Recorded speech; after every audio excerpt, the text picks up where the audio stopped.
Action. Cut. Lovely. Hi, welcome to our new blog. This time, we thought we'd talk a little bit about 3D. Get a good look at your opening shot. Yeah, okay, there you go. Just arm in a little closer. Just watch your back. Hi, I'm Angus. Welcome to the world of 3D. Shooting The Hobbit in 3D is a dream come true. I mean, if I had the ability to shoot Lord of the Rings in 3D, I certainly would have done it. What I actually did on The Lord of the Rings is I had a 3D camera taking 3D photographs. Hopefully, one day, maybe even on 3D Blu-ray, we might be able to actually show you some of the 3D photos from 10 or 12 years ago. 3D and I've got reading glasses, it's all good. But now, the reality is that it's not that difficult to shoot in 3D. I love it when a film draws you in and you become part of the experience. And 3D helps immerse you in the film. The essence of our camera system is a camera called the Red Epic. Really, it's this thing that enables us to shoot 3D on The Hobbit. But of course, to shoot 3D, you actually need two cameras. The problem that we have in the cinema world is that the lenses that we use are so large that we cannot get an interocular similar to a human's, which is the separation between your eyes. For us to get the two cameras as close together as possible, they have to shoot into a mirror. We have to use a mirror system, which is a rig that's designed by a company called 3Reality.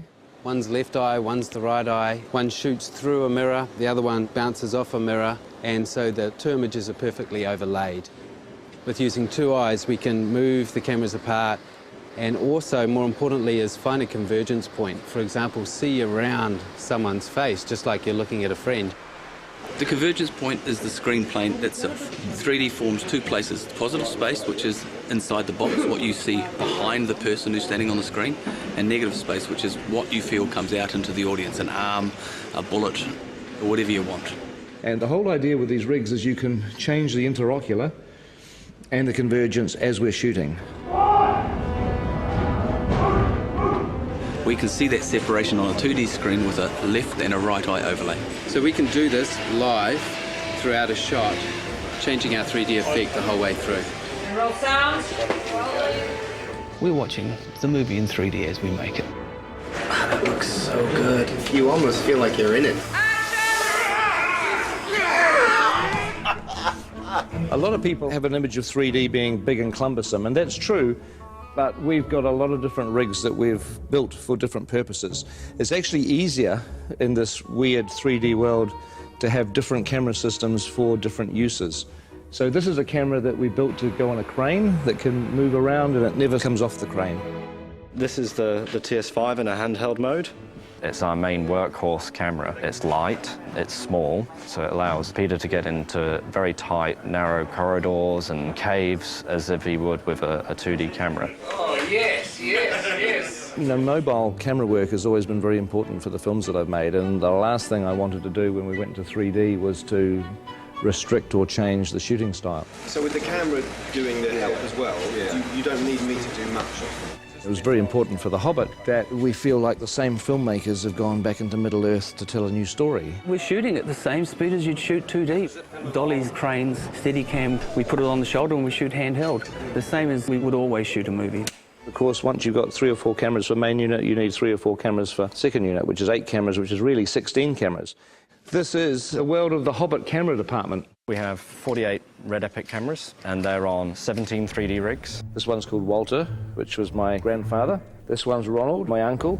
Emily was Fran's grandmother. Perkins was actually Fran's dog.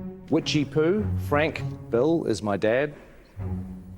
Fergus is the name of one of our pugs. Tricky Woo, that's the name of Pekingese. Stan is another one of our pugs. There's cameras called John and Paul, George and Ringo, who are not relations of mine. Are we having fun? Yay! We're not shooting film, we shoot digitally. We shoot onto these cards, which slot in the side of the camera. And each one of these is 128 gig. On top of that, you're shooting at 5K resolution. A very sharp, clear image. Needs like a chart, but you know, like 5K's there, 4K's about there, and then your 1080 home TV is down here. So It gives you sort of an idea of the amount of information that we're actually capturing on these. Let's do another one of those. 48 frames, yes. Yep. We're shooting the Hobbit at a higher frame rate, at 48 frames per second, which is twice the normal 24 frames. The human eye sees 60 frames a second, so 48 frames is more of a natural progression toward giving the viewer what they would actually see in the real world. The people who have seen scenes of The Hobbit at 48 frames a second often say that it's like the back of the cinema has had a hole cut out of it where the screen is, and you're actually looking into the real world. Once you add stereo, and it gives you that extra ability to control depth, you can devise ways in which it can become part of the storytelling of the film. For instance, in Mirkwood, we really play on the fact that it's a forest that's kind of hallucinogenic almost. It draws you in. It makes you part of it, and you may never get out. What we want is just to stay where you are and then... Stay back! Stay where you are! Mirkwood is a big forest, and it's full of vines and sinister-looking trees, I suppose you say. It has a lot of things hanging down and a lot of things coming from all sorts of angles. And it helps us with the 3D to be able to push into that and try and get the audience to feel that they're actually trying to move into the forest with the cameras and give it that dark and look-over-your-shoulder feeling. Colour-wise, with the red camera, tends to eat colour a little, and so we add more colour. If you look at the ungraded footage, the trees look incredibly psychedelic. They look like they were painted in 1967. We wouldn't normally be quite as bold as this, even in Mirkwood, which is an enchanted forest, so it's like we oversaturate. Look! In the movie, they won't look anything like that. They'll be graded down, and you'll just get the barest hint of colour in the finished film. They're coming back! 3D 48 frames is pretty unforgiving, and we have to change our whole way to go about coloring these things, because what we found out in early tests that if there wasn't enough red in these pieces, they would punch up yellow and react differently than normal skin with blood running through it. So here's an example. This is Graham McTavish as Dwalin, and we've had to add a lot of red tones to his makeup. So if you notice, if you stick your hand up next to your face, how incredibly pale this man is right now. I've barely seen daylight for the last 6 months, that's fine. Yes. So we have to add the blood in the piece to make him look like a normal flesh tone. It looks freaky now, but on film it's going to read beautifully. Fingers crossed. With the 3D HD stuff, it is amazing how when people's hair moves around on the wigs, it has to actually be the real thing. It has to be real hair. And you find, because the number of frames a second you're using and so on and so forth, if you've got real hair moving around, it just looks real. I've never worked on a film that's 48 frames per second and uses the cameras that we're using. It's challenging to look for fabrics that work. I know full well that a fabric that we bought ages ago for a dressing gown for Bilbo would probably make people feel sick if they saw it on camera. It's got spots on it with a little spot inside it, and it would just be like someone throwing stones at your face, I think. So I've avoided that fabric like the plague. It's in very poor taste! Others are just a joy to behold, and the camera picks it up and the audience could see every last detail. So in that sense, it's really exciting.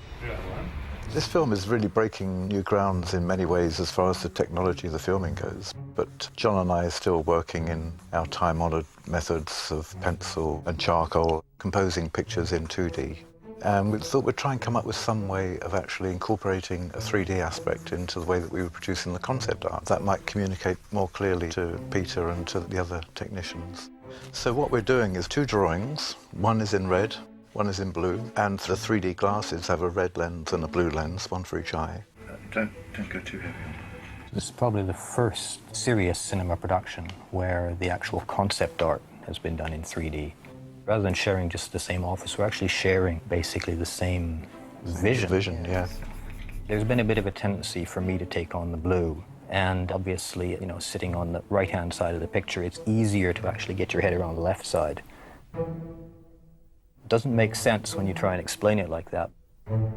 It's a huge help for Peter because we're actually proposing the full depths. I mean, it means Peter has to wear glasses when he looks at our art, but... Yeah. My God, coming at you, look at that. Whoa! If you happen to have a pair of glasses like these at home, you should be able to see the artwork in 3D. You look great. Very three-dimensional. You've definitely improved. I know.